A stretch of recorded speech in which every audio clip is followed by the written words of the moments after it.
Un tiempo con Dios para meditar todo el día.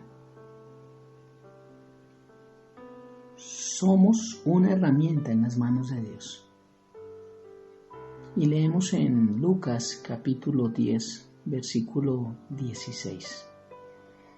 Y dice la palabra de Dios: el que a vosotros oye, a mí me oye. Y el que a vosotros desecha, a mí me desecha. Y el que me desecha a mí, desecha al que me envió.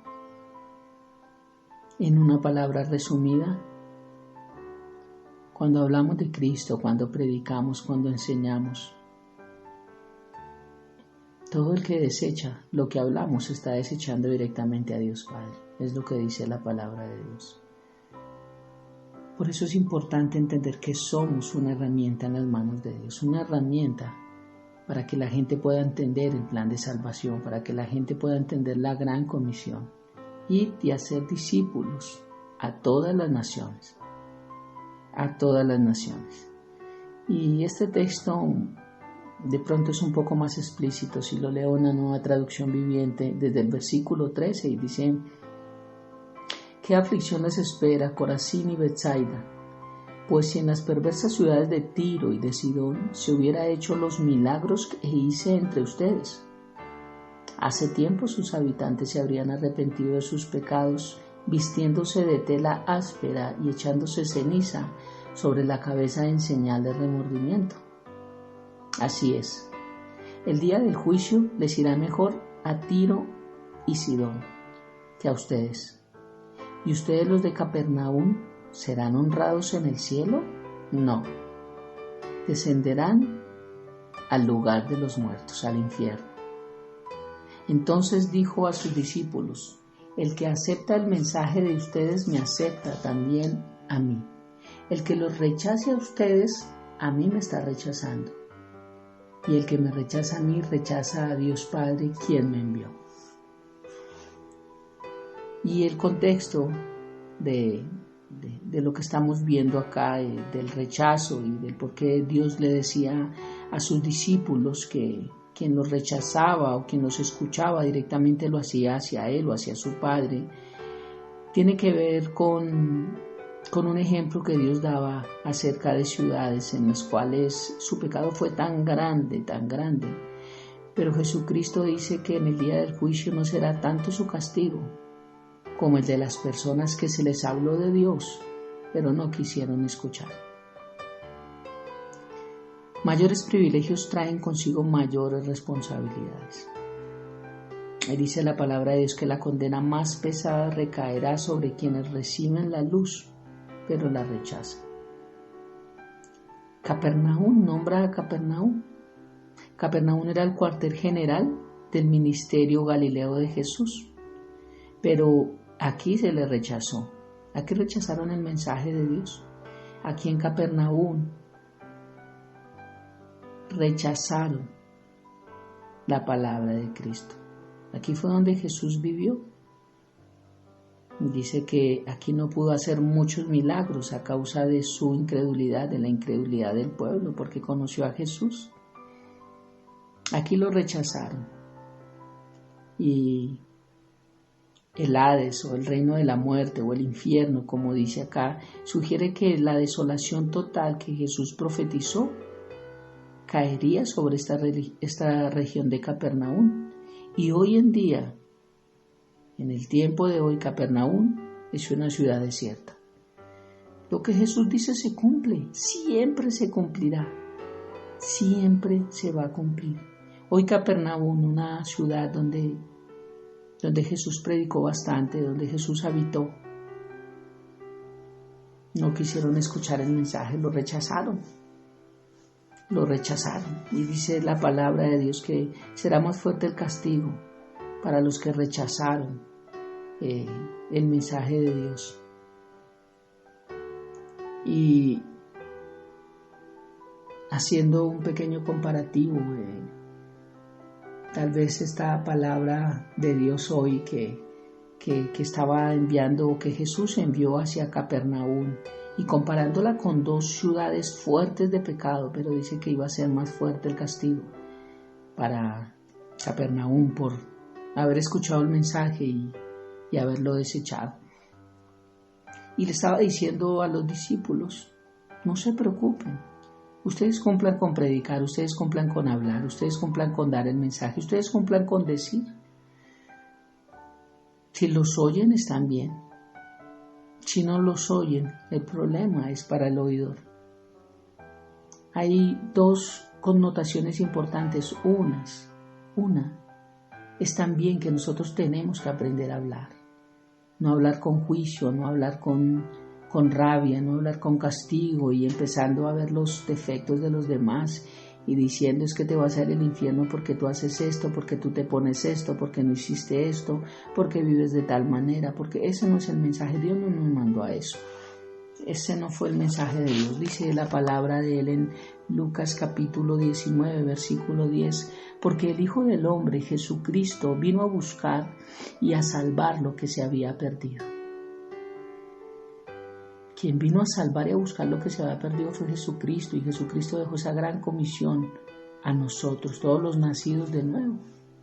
Por eso dice Apocalipsis 3:20, aquí yo estoy a la puerta y llamo, pero Él no está entrando a las patadas, tampoco tú y yo lo debemos hacer, porque a veces esto cierra las puertas de muchas personas. El tratar de llevar juicio, el tratar de decir tú eres un pecador y necesitas arrepentirte y necesitas, te vas a ir para el infierno. Sí, es una realidad, pero no es la forma en la que lo debemos presentar. Y esa es la primera connotación, pedirle sabiduría a Dios para que podamos hablar, tener discernimiento, tener denuedo, para que podamos llegar a todas las personas y puede llegar el mensaje. Muchos nos rechazarán, pero muchos oirán la verdad también. Yo rechacé el evangelio por mucho tiempo y heme aquí hoy. O sea que la palabra de Dios no llega vacía, sino cumple el propósito por el cual Dios la envía. Esa es la primera connotación, tratar de hacerlo con amor, como Dios lo hizo con nosotros enviando a su Hijo. Pero la segunda connotación también es que no dejemos de hablar. No tenemos que dejar de hablar por más que la gente rechace, se burle, critique y crea que nunca va a pasar nada. Hemos hablado acerca del hijo pródigo y el hijo pródigo tocó fondo, pero tuvo que comer algarrobas después de tomar fondo. Tal vez algunos han tocado fondo, pero no han comido algarrobas, como lo he dicho. Y tal vez algunos, como me han dicho, ¿por qué la gente vive apartada de Dios y vive bien? La respuesta para los que no la han escuchado a través de estos audios es que aún les queda herencia. Siempre tenemos herencia de un padre cuando partimos de su casa, cuando nos vamos de él. Todo el que conoció de Dios y se apartó salió con una herencia, pero algún día se va a acabar, porque dice la palabra que habiendo gastado todo, cuando todas las puertas se cierran, cuando no hay amigos, cuando no hay nadie, ahí es cuando hay que volver en sí. Y tal vez algunos tocarán fondo, pero otros tendrán que tocar más que fondo y comer algarrobas. Así que tenemos que continuar dando el mensaje de Dios y no creamos que porque hay aún herencia no va a pasar nada. Porque la cuenta de cobro de todas maneras se va a pasar y el juicio es inminente. Que Dios no lo pase todos los días. Por su misericordia, por su gracia, por su amor infinito, no quiere decir que no se vaya a pasar. Y está constituido para los hombres que mueran una vez y después de esto el juicio. Allí ya no hay vuelta atrás. El día que tengamos que partir de este lugar, o si Cristo viene en el rapto, ahí ya no hay vuelta atrás, ya no hay tiempo para pensar. Pero la palabra de Dios también hoy podemos llevarla a nuestro contexto, porque le está hablando a dos ciudades duras, pero también le habla a Capernaum, que fue necia, que fue testaruda, que fue terca, que no quiso escuchar la palabra de Dios y por el contrario tomó burla. Y otros dijeron esto no es para mí, otros dijeron después, otros dijeron mi vida está tranquila, sí, no necesito de Dios. Hoy también lo podemos ver para nosotros, no solo para Capernaum. ¿A cuántos de nosotros se nos ha hablado? ¿A cuántos de nosotros se nos ha dicho? ¿O a cuántas personas tú le predicas de tu familia, de tu casa, de tu entorno, de tu trabajo y te responden de la misma manera? No tengo tiempo, no me interesa. Así estoy bien. Yo creo a Dios en mi manera. O la tal frase tan conocida y tan popular hoy en día: Dios está en todos lados y no necesito congregarme. Esa es la frase de cajón para quedar en casa y creer que todo está bien. Acomodar la palabra de Dios a nuestro acomodo. Pero, ¿qué tal si lo ponemos en vez de hablar de Capernaum, de Tiro y de Sidón, qué tal si hablamos de nosotros? ¿Qué tal si reemplazamos ese nombre Capernaum por Alfonso, por Mateo, Lucas, Juan, Pepa, cualquier nombre, para no dar nombres y que no sientan que yo estoy siendo directo a alguien, porque no es así? Pon tu nombre allí. Pon tu nombre allí para sentirte identificado como yo lo estoy haciendo en esta mañana. Y él dijo en su palabra, dijo: si ellos hubiesen visto todos los milagros que yo hice en ti, tal vez se hubiesen arrepentido. Porque en Capernaum no pudo hacer muchos milagros. Perdón, en Capernaum hizo muchos milagros, en Tiro y en Sidón no hizo muchos milagros. Y Jesús les estaba comparando y les estaba diciendo: si allí hubiesen visto todos esos milagros, hubiese sido diferente. Ustedes los han visto, pero ustedes me están rechazando. Y hoy viene a mi mente y a mi corazón: ¿cuántos milagros Dios ha hecho en nuestras vidas? ¿Cuántos milagros Dios ha hecho en las personas que hoy no le quieren buscar? ¿Cuántos milagros Dios ha hecho en las personas que continúan rechazando a Dios, que continúan diciendo: así estoy bien? Yo no quiero ir porque es que el pastor tal, porque es que el líder tal, porque es que las iglesias tal. Y eso se llama estigmatizar. Quiere decir que toda la iglesia de Dios es una porquería. Quiere decir que Cristo como cabeza de la iglesia es eso.